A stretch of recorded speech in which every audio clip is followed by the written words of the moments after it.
Hello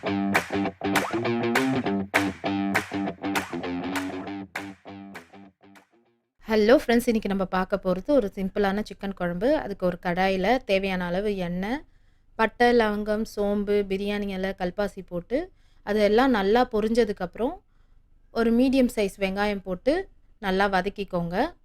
தேவையான அளவு கருவேப்பிலை போட்டு நல்லா வதக்கிக்கோங்க.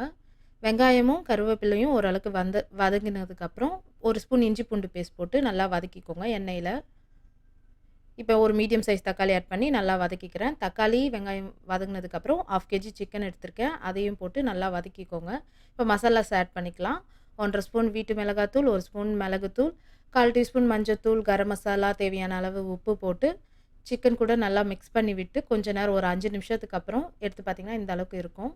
இப்போ நான் 1 1/4 கிளாஸ் தண்ணி ஊற்றிக்கிறேன். ஏன்னா சிக்கன் குக்காக நிறைய தண்ணி சுரக்கும். குழம்பு வந்து ரொம்ப தண்ணி ஆகிடும். ஸோ 15 மினிட்ஸ்க்கு அப்புறம் ஓப்பன் பண்ணி பார்த்தீங்கன்னா சிம்பிளான சிக்கன் கிரேவி ரெடி ஆயிடுச்சு. தேங்க்ஸ் ஃபார் வாட்சிங் our channel. Subscribe to our channel, like and comment. Enjoy your food. Bye.